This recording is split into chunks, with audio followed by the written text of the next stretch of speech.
இன்னைக்கு உன் கையில் எது வேணாலும் இருக்கலாங்க, அது முக்கியம் இல்லை. இருக்க வேண்டியவர் உன் வாழ்க்கையில் இல்லையே, சரியா?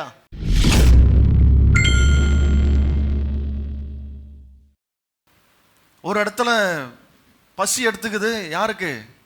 ஏசாவுக்கு பசி எடுத்துக்குது. வேட்டையாடி ஒரு பெரிய ஒரு மான் என்ன பண்ணுறான், ஷோல்டரில் போட்டுட்டு வரான்.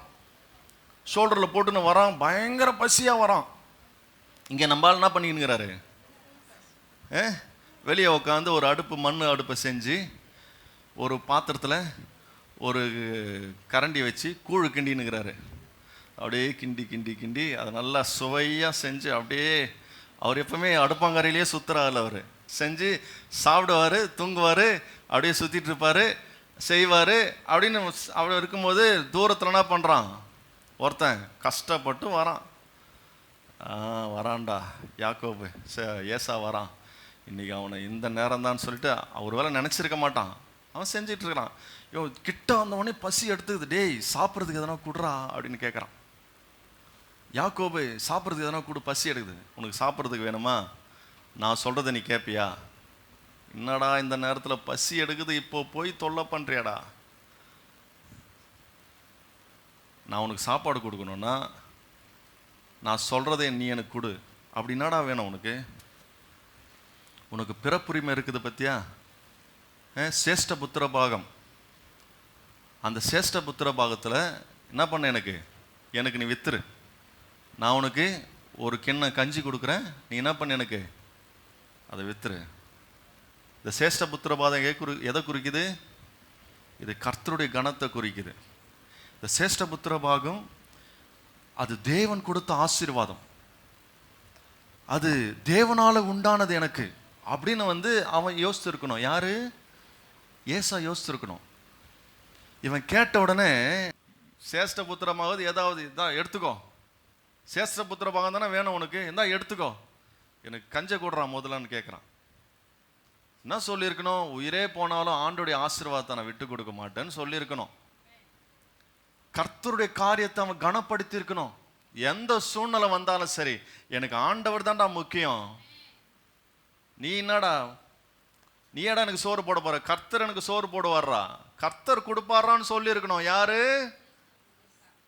ஏன் ஆண்டவர் ஏசாவை வெறுத்து யாக்கோபன் அவர் நேசித்தார்னா, விஷயம் எங்கிருந்து ஆரம்பிக்குது பாருங்க.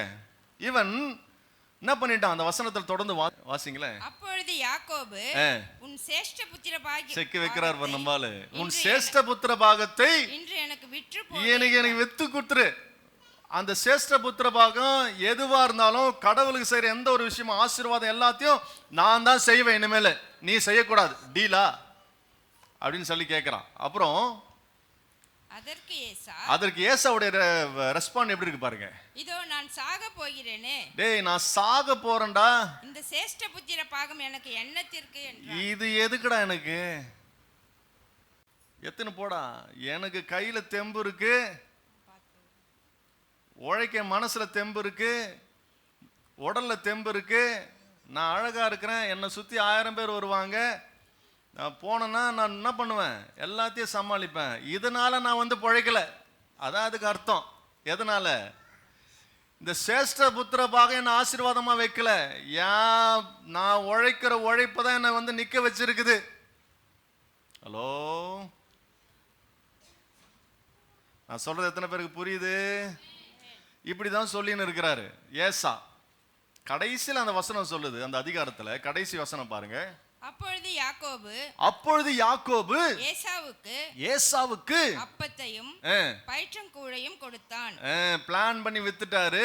அவன் புசித்து குடித்து எழுந்திருந்து போய்விட்டான். இப்படி ஏசா தன் சேஷ்ட புத்திர பாகத்தை அலட்சியம் பண்ணினான். ஏசா despised the birthright. அவன் சேஷ்ட புத்திர பாகத்தை அலட்சியம் செய்தான். ஆண்டவருடைய ஆசீர்வாதத்தை அவன் அலட்சியம் செய்தான். காரணம் என்னன்னா, எனக்கு ஆண்டவர் தேவையில்ல, ஆண்டவருடைய பிரசனை எனக்கு வேண்டாம், எனக்கு தெம்பு இருக்குது, என்னால முடியும், என் சுயபலத்தை சார்ந்து எது வேணாலும் நான் செஞ்சுக்க முடியும்னு சொன்னான். பார்த்தீங்களா? அங்கதான் ஏசாவை ஆண்டவர் வெறுத்தார். நான் சொல்றது புரியுதா?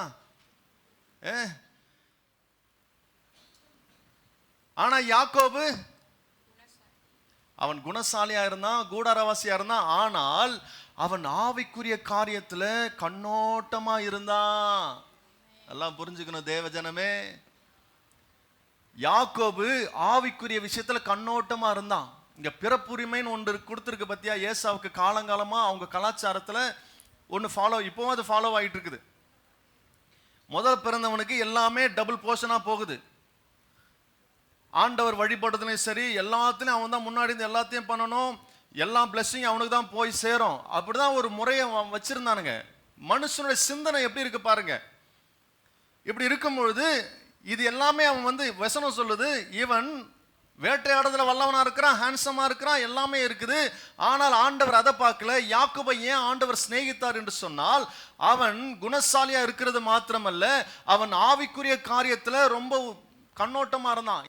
ஆண்டவருக்கு உன் திறமையும் உன் சுயபலமும் முக்கியம் கிடையாது. ஆண்டவருக்கு எது தெரியுமா முக்கியம்? யாரு ஆவிக்குரிய மனுஷனா இருக்கிறானோ, யாரு கர்த்தருடைய காரியத்திற்கு அடுத்த காரியத்தில் அவன் தேடி ஆண்டவரை தேடுவதில் அவன் வாஞ்சையா இருக்கிறானோ, அவனை கொண்டுதான் கர்த்தர் பெரிய காரியங்களை செய்வார். நான் சொல்றது எத்தனை பேருக்கு புரியுது? நான் சொல்றது புரியுதுங்களா? புரிஞ்ச ஒரு ஆமேன்னு சொல்லுங்களேன். நீங்க உழைங்க, நீங்க ஆசீர்வாதமா சம்பாதிங்க. எதுவா இருந்தாலும் எல்லாத்துக்கு முன்னாடியும் கர்த்தரை மையமாக வைத்து வாழ்கிறவர்களுடைய சந்ததி தான் ஆசீர்வாதமா இருக்கும். புரிஞ்ச ஒரு ஆமென் சொல்லுங்க. அல்லேலூயா. இங்க தான் ஏசா மிஸ் பண்றாரு. இங்க தான் ஏசா மிஸ் பண்றாரு. அப்படிப்பட்ட சந்ததி தான் ஆசீர்வாதமா இருக்கும். இன்னைக்கு உன் கையில எது வேணாலும் இருக்கலாங்க, அது முக்கியம் இல்லை. இருக்க வேண்டியவர் உன் வாழ்க்கையில இல்லையே, சரியா? தேட வேண்டிய ஆளை நீ சரியா தேட மாட்டியே. பிடிக்க வேண்டியவரை பிடிச்சாதானே உனக்கு ஆசீர்வாதம் உண்டாகும். உன் ஆவிக்குரிய வாழ்க்கை ரொம்ப சூம்பி போய் பலவீனமா இருக்கிறாரே.